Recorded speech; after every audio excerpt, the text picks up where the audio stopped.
Мен sizlerin oynadığınız bir kararlar bir konuşmuş. Tanıvekin dostu oldum tuğlanına. Uşul tanıvekin alayım. Bayağı Sadır Japarov'da olduğu mitingde görünüz ağabeygi başlığı boyunca dep jala жаап кармаган билесиздер. Ал митингде Tanıvekin alayım hech qanday чакыруу жасаган да эмес, айткан да эмес. Анын эл журт баарыбыз көргөнбүз. Ушул жанагы укук коргоо органдарынын бир туура эмес кээ бир чоңдордун жагынын маселесин карап, ушундай кармап түрмөгө алып кирип отурат. Эми биз бул Каныбек Осмоналиев жөнөкөй мугалим, окумуштуу, физик, түшүнүктүү, Кыргызстанга белгилүү адамдардын бири эле. Бул киши чоң саясатчы эмес. Анан эч кандай бирөөнү жамандабаса, бийликке жаман сөз айтпаса, Sadır Japarov'u çıkarmak için elin talağından şu miting kapak koşusun ama olursa bu görmez. Bunlar jurnalistlerine sizler özünüzler bilesizler. Bu bizim siyasatçılardan en bir türümüz cevabı oturat. Hazırkı mezgilde Kanыбек Osmonaliyev'di soran bile kişi yok ekan. Hiç kim tergөөдө жүрбөй атат. Жөн гана камап, кыйнап отурат. Бир канча ооруларды көтөрө албай отурат азыр. Саламатсыздар, урматтуу көрүүчүлөр. Мен атым Бекера Касымова. 2 марттагы Садыр Жапаровдун колдоочуларынын беттешүүсү митинги боюнча мен да катышканмын ал жерде. Каныбек Осмоналиевдин жанында билесиздер, Садыр Жапаровду бул элдик штаб болгон үчүн ал штаб ар дайым эл үчүн ачык болгон. Ал жерге эч кандай жашыруун баягындай бир чогулуштарда өткөн эмес, ар дайым эшиги ачык болуп, бизге келген адамдардын баары жогу эле келип аткан. Ал жерде башка партиянын дагы сторонниктери келип аткан, Желекбек Каракайым халк дагы келип аткан, ар бир областтан. Мына ошондой болуп, мен Каныбек Осмоналиевдин катчысы катары дагы жанында жүрдүм да.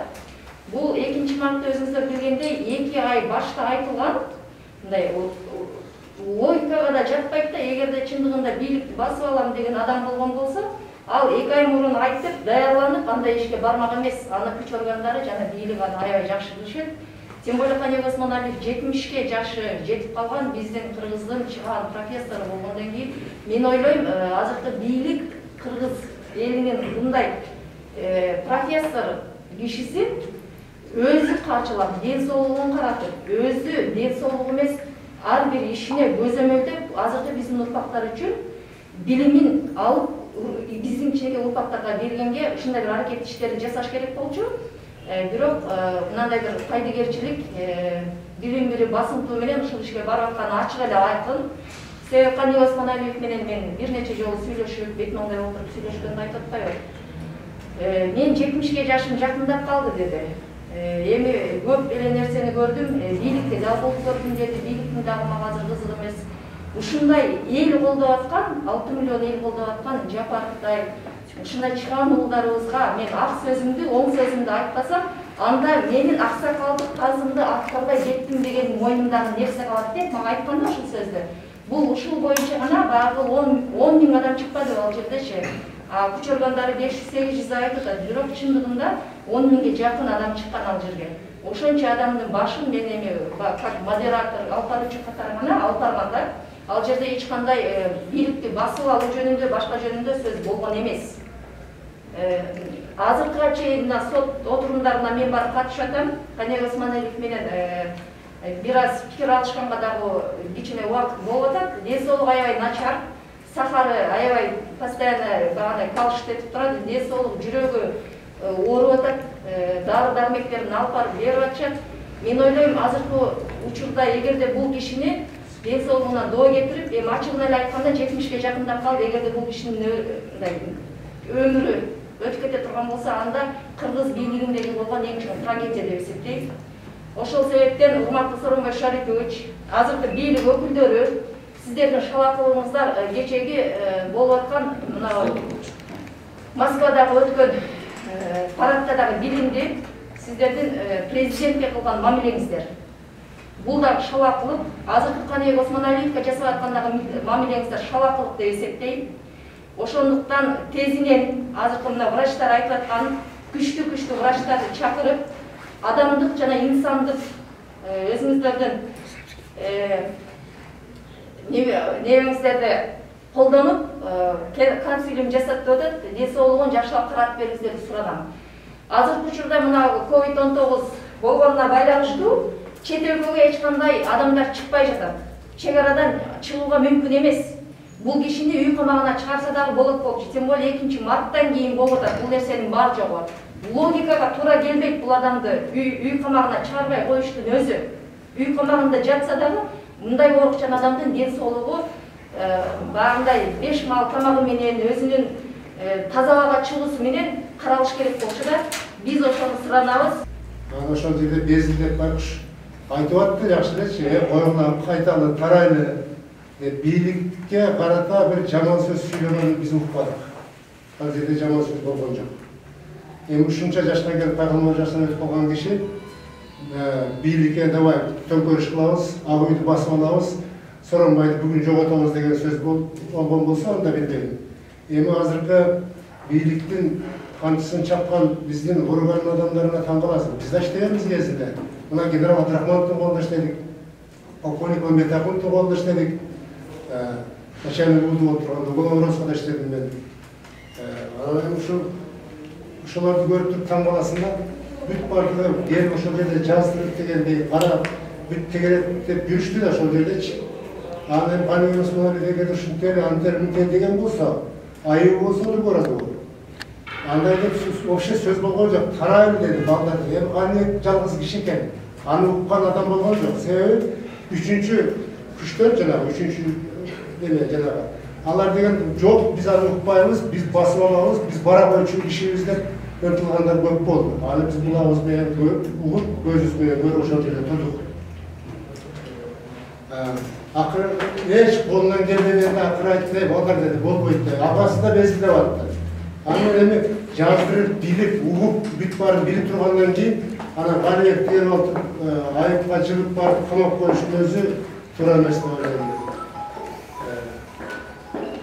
Эми бул жерде карабайсыздар мен ошол анан эми акыры күчү жетпей калганда кетет да, кетпей кайта ошол жерде жатып калсын. Барса үйдөн арнуу алып алып кетишти деп жаап салыптыр.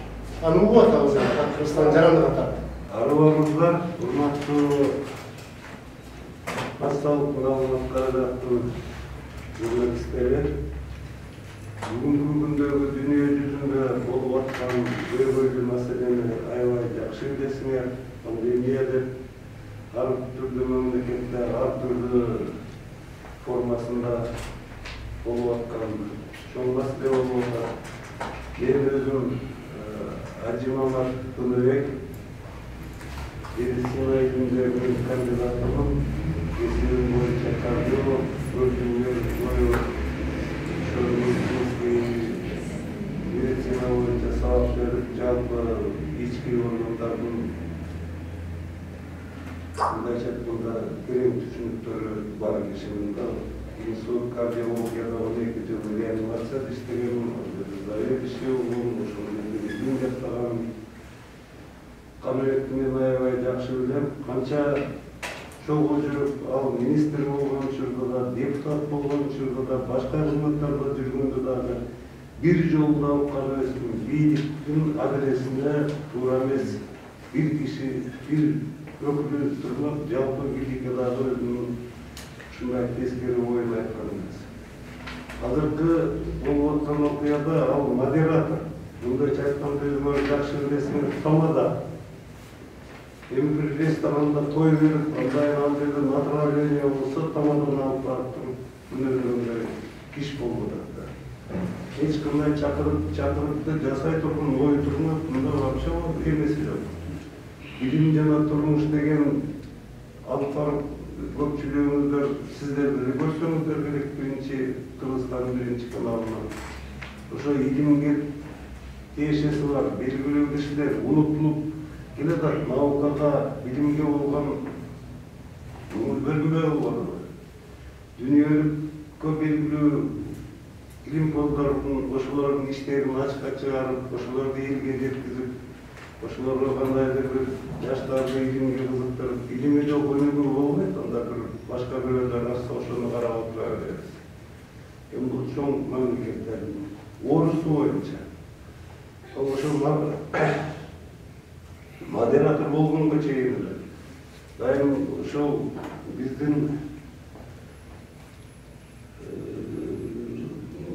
клинической больницы управления делами президента при правительстве Кыргызской республики.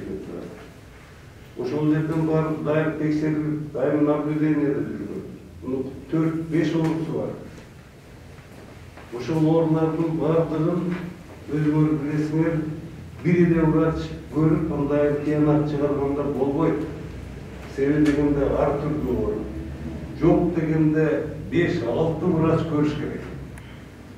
Ар кимиси өзүнчө дагы эмес, себеби дегенде бардыгы консилиум деген түшүнүш бар.